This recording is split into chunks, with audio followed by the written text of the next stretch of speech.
রাহি আমার স্ত্রী জিয়া, আর আমি রাহির সাথেই বাড়ি ফিরবো। অবশেষে জিয়াকে কঠিন জবাব দিয়ে নিজের জায়গাটা খুব ভালো মতো বুঝিয়ে দিল রাহুল। শুধু তোমারই জন্য ধারাবাহিকে দেখা যায় নিজে পায়ে হেঁটে রাহুল কিছুতেই গাড়ি পর্যন্ত যেতে পারে না। রাহুলের মনে সে সাহসও থাকে না। রাহুল রাহিকে বলে, আমি পারবো না রাহি, তুমি কেন বুঝতে পারছো না? কিন্তু রাহি বলে, কাল রাতে যেহেতু তুমি নিজের পায়ে উঠে দাঁড়ানোর চেষ্টা করছিলে এবং পেরেও ছিলে, তাই তুমি এখনো পারবে। এই নাও স্টিকটা ধরো আর তারপর চেষ্টা করো। রাহির কথায় রাহুলের মনে একটু একটু করে সাহস আসে এবং ওই স্টিকটা হাতে নিয়ে রাহুল হুইল চেয়ার থেকে উঠে গাড়ি পর্যন্ত হেঁটে যায়, যেটা দেখে সবাই অবাক হয়ে যায়। লাক্স গাড়ি থেকে বেরিয়ে আসে এবং রাহুলের কাছে সরি বলে, কারণ কালকে তো তার ভুলের জন্যই তিতলি এই বাড়িতে গেড়ে বসেছে না। পিসি ঠাম্মি তিতলিকে 15 দিনের জন্য এই বাড়িতে রেখেও দিয়েছে, সবটাই তো তার জন্য হয়েছে। তাই কিছুটা সময়ের জন্য হলেও সরি বলে নেয় লাক্স, তবে নিজের দাদাকে সরি বলতে নেই, এমনটাই রাহুল বলে। আর এরপর সবাই মিলে রাহুলকে নিয়ে ডক্টরের কাছে যায়। ডক্টর রাহুলকে নিজের পায়ে হেঁটে আসতে দেখে অবাক হয়ে যায়, তবে ডক্টর জানায় যে এরকম পেশেন্ট এত দ্রুত পায়ে হেঁটে আসতে পারবে এটা ভাবাটাও অস্বাভাবিক ব্যাপার, কিন্তু এটা আপনি করে দেখিয়েছেন। তবে একটা বিষয় আমি আপনাদেরকে স্পষ্ট করে দিতে চাই, মিথ্যে আশা দিতে চাই না।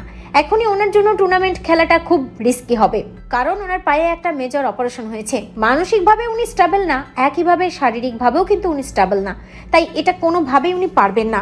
আমরা ডক্টররা এটাই বলতে পারি যে এটা আসলে এই মুহূর্তে অনেক রিস্কি। রাহি বলে, আপনি বলতে চাচ্ছেন যে রিস্কি, কিন্তু অসম্ভব তো নয়। অসম্ভবকে তো সম্ভব করা যেতেই পারে, তাই না? চেষ্টা তো করা যেতে পারে। আমার বিশ্বাস রাহুল পারবে, রাহুল টুর্নামেন্ট খেলতে পারবে। কিন্তু ডক্টর বলে যে আমাদের মিথ্যে আশা নিয়ে বসে না থাকাই ভালো, হয়তো রাহুল পারবে না। রাহুল মনে মনে ভাবতে থাকে যে কেন মনে হচ্ছে যে আমি জিতে গেলেই তো রাহি চলে যাবে না। যে টুর্নামেন্ট, যে খেলা আমার স্বপ্ন, সেটাতেও আমার কেন জিততে ইচ্ছা করছে না, কেন হেরে যেতে ইচ্ছা করছে? এসবের মানে কি? আমি তো কিছুই বুঝতে পারছি না। আমি নিজেকে চিনতে পারছি না, কি হচ্ছে আমার মধ্যে তা আমি কাউকে বোঝাতেও পারছি না। এরপরে দেখা যায় যে রাহুলের বাবা ওখান থেকে বেরিয়ে পড়ে এবং রাহি আর রাহুল শুধুমাত্র দুজনেই গাড়িতে থাকে, আর ড্রাইভার থাকে। যথারীতি তাদের মধ্যে, অর্থাৎ রাহি, মেমো, অনি, হ্যারি সবাই মিলে একটা প্ল্যান সাজিয়ে ফেলে এবং সেই প্ল্যান অনুযায়ী এগিয়ে যেতে থাকে রাহুল এবং রাহি। যেতে যেতেই রাহি দেখে যে তাদের গাড়ির সামনে কিছু লোকজন রাস্তা আটকে দাঁড়িয়ে আছে। রাহি রাহুলকে বলে যে রাহুল, আমার মনে হচ্ছে রাস্তা আটকে কেউ দাঁড়িয়ে আছে, আমি দেখছি। কিন্তু রাহুল বলে, না না রাহি, তুমি একলা যেও না, আমি যাচ্ছি। কিন্তু রাহি বলে, না আমি পারবো, আমি যাচ্ছি, তুমি গাড়িতে বসো। এরপরে দেখা যায় রাহি নিচে নেমে যায় এবং এগিয়ে যেতে যায় ওই লোকজনগুলোর দিকে। হ্যারি, মেমো সবাই মিলে কালো পোশাক পরে, মুখোশ পরে গুন্ডাদের মতো আচরণ করতে থাকে। আর তারপর রাহি ওদের মাঝে যায় আর রাহিকে দেখে হা হা হি হি করতে থাকে সবাই। রাহি একটা সময় ওদেরকে আস্তে করে বলে, আমার হাতটা চেপে ধর, আমার হাতটা চেপে ধর। ওরা রাহির কথা মতো হাতটা চেপে ধরে এবং রাহিকে বলতে থাকে, আজ তোমাকে ছাড়বো না সুন্দরী, আজ তোমাকে এখান থেকে নিয়ে যাবই। রাহুল গাড়ির মধ্যে সব বসে বসে দেখতে থাকে এবং রাহুল নিজের পায়ে উঠে আসার চেষ্টা করতে থাকে। রাহির সাথে যে খারাপ কিছু হচ্ছে তা রাহুল বুঝতে পারে। আর আড়ালে দাঁড়িয়ে লাক্স এবং অনি দুজনেই দেখতে থাকে, অপেক্ষা করতে থাকে কখন রাহিকে বাঁচানোর জন্য রাহুল নিজে পায়ে হেঁটে আসবে। একটু একটু করে রাহুল নিজের পায়ে ভর দিয়ে গাড়ি থেকে নামে, যেটা দেখে হ্যারি তো বেশ ভয় পেয়ে যায়। হ্যারি পালিয়েই চলে যায় ওখান থেকে, কারণ রাহুল যদি একবার চলে আসে তাহলে মেরে একদম মুখটুক ফাটিয়ে দেবে। অপরদিকে মেমোকে কিছুতেই রাহি যেতে দেয় না, মেমোর হাতটা চেপে ধরে থাকে এবং হেল্প রাহুল, হেল্প, আমাকে বাঁচা রাহুল, এরকম বলতে থাকে। আর মেমো বুঝতে পারে আজ সে ফেসেছে, রাহুলের এক ঘুষিতে তার নাক মুখ ফেটে যাবে। রাহুল নিচে নেমে চলে আসে এবং আচ্ছা মতো ওদেরকে ধোলাই করতে থাকে। চার্লি সহ যারা থাকে তারা রীতিমতো ওখান থেকে পালিয়ে যায় মারধর খেয়ে। অপরদিকে ফেসে যায় ওখানে মেমো, কারণ মেমো পালিয়ে যাওয়ার আগেই সেখানে এসে হাজির হয় জিয়া এবং জিয়া র্যাকেটটা ছুঁড়ে মারে মেমোর মাথায়। মেমো অজ্ঞান হয়ে পড়েও যায়। কিছুক্ষণ পরে মেমোর জ্ঞান ফিরে আসে আর জিয়াকে দেখে রীতিমতো অবাক হয়ে যায় রাহুল। অবাক হয়ে বলে, এ কি জিয়া, তুই এখানে? অন্যদিকে দেখা যায় অনি এবং লাক্স দুজনেই আড়ালে দাঁড়িয়ে ভাবতে থাকে, জিয়া এখানে কি করে এলো? জিয়া এগিয়ে এসে রাহুলকে বলে, রাহুল, কত বছর পর তোর সাথে আমার দেখা হয়েছে, কিন্তু তোকে এভাবে দেখবো ভাবিনি। আমি দেশে ফিরে এসেছি রাহুল, আর এসে আমার তোর সাথে দেখা হয়েছে। রাহুল আর জিয়াকে দেখে খুব খুশি হয়ে যায়। জিয়াকে দেখে একটু অবাকই হয়ে যায় রাহি, ভাবতে থাকে কে এই মেয়েটি, আর বুঝতে তো পারছি না রাহুলের সাথে ওর কিসেরই বা সম্পর্ক। মেমো যখন ওখান থেকে পালিয়ে যেতে যায়, জিয়া তখন এগিয়ে এসে মেমোকে ধরে এবং মেমোর মাথার মুখোশ খুলে ফেলে দেয়। আর মেমোর আসল চেহারা সবার সামনে চলে আসে, মেমোর ধরা পড়ে যায়। রাহুল মেমোকে দেখে বলে, এ কি মেমো, মেমো তুই এখানে, এসবের মানে কি? রাহি বুঝতে পারে সবাই তো ধরা পড়ে গেছে। রাহি রাহুলকে বলে, রাহুল রাহুল প্লিজ তুমি ওকে কিছু বলো না, মেমোর কোনো দোষ নেই। আসলে এটা একটা প্ল্যান ছিল যাতে তুমি নিজের পায়ে দাঁড়াতে পারো আর গাড়ি থেকে নিচে নেমে আসো, তারপর আমাকে বাঁচাও। সবটা শুনে রাহুল অবাক হয়ে যায়। রাহিকে বলে, রাহি কি বলছো কি তুমি এসব? আর ওখানে জিয়া থাকে। জিয়া আরও একটু উস্কে দিয়ে বলে, মানে এই রাহুল, এসব কারা? এরা তো ক্রিমিনাল। এদেরকে এদেরকে তুই কোথা থেকে নিয়ে এসেছিস? আর এদেরকে পুলিশে দেওয়া উচিত, পুলিশে দে এদেরকে। রাহুল বলে, না জিয়া, সেটা সম্ভব না, কারণ এরা সবাই আমার আপনজন, আমার কাছের মানুষ। জিয়া বলে, মানে এই মেয়েটিকে? কিছুক্ষণ চুপ করে থেকে রাহুল বলে, আমার স্ত্রী, ও আমার স্ত্রী। শুনেই জিয়া আরও রেগে যায়, ভাবতে থাকে, ও আচ্ছা, তার মানে এই হচ্ছে রাহুলের স্ত্রী। জিয়া অবাক হয়ে বলে যে, ছি রাহুল, ছি, আমি ভাবতেই পারছি না যে তোর সাথে এরকম ঘটনাগুলো ঘটছে। এগুলোর মানে কি রাহুল? তোর তো কোনো একটা ক্ষতি হয়ে যেতে পারতো, তুই আর কখনো খেলতেই পারবি না, এমন সিচুয়েশন হতে পারতো। তোর জন্য এটা বেশি ভয়ঙ্কর। এই ধরনের প্ল্যান করে তোকে হাঁটানোর চেষ্টা করা হচ্ছে। এরা কি বোকা নাকি ইচ্ছে করে করছে, তোর ক্ষতি করার জন্য করছে? রাহি এগিয়ে আসে এবং রাহুলকে ধরে একটু আড়ালে নিয়ে গিয়ে রাহুলকে বলে, রাহুল শোনো, যা করেছি তা তোমার ভালোর জন্যই করেছি। তুমি যাতে নিজের পায়ে হাঁটতে পারো তার জন্যই করেছি। তাই তুমি ওদেরকে কিছু বলো না, সবটাই আমারই প্ল্যান ছিল, তুমি ওদেরকে কিচ্ছু বলো না। রাহুল রাহিকে বলে, ছি রাহি, তুমি এরকম কেন করলে বলো? মিথ্যে বলে তুমি আমাকে এখান থেকে উঠিয়ে নিয়ে এলে। রাহি বলে, দেখো রাহুল, ভালো করে তাকিয়ে দেখো, এখন তুমি নিজের পায়ে দাঁড়িয়ে আছো, তুমি কি সেটা বুঝতে পারছো না?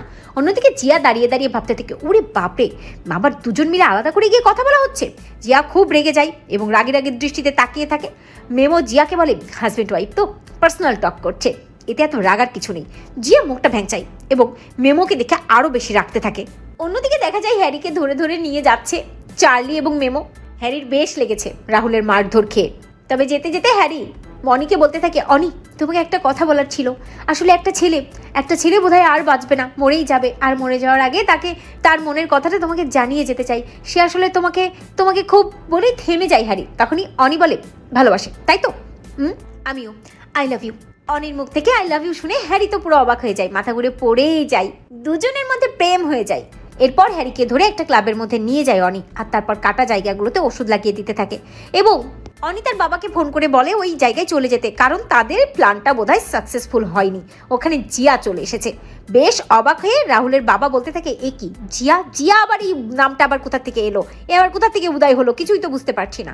অন্যদিকে দেখা যায় যে রাহুলের মা অস্থির হয়ে ভাবতে থাকে, কি হচ্ছে ওদিকে, প্ল্যানটা কি হলো, রাহুল কি পারলো নিজের পায়ে দাঁড়াতে? অস্থির হয়ে যায়। পৃষ্ঠামি সহ সবাই অপেক্ষা করতে থাকে। সেখানে তিতলি আরও একটু উস্কে দিয়ে বলতে থাকে, আমার দিদিভাই সব কিছুতে বাড়াবাড়ি করে, এখন ওর এই প্ল্যানের জন্য যদি রাহুলের ক্ষতি হয়ে যায়, যদি আর কোনোদিন রাহুল হাঁটতে না পারে, তখন কি হবে?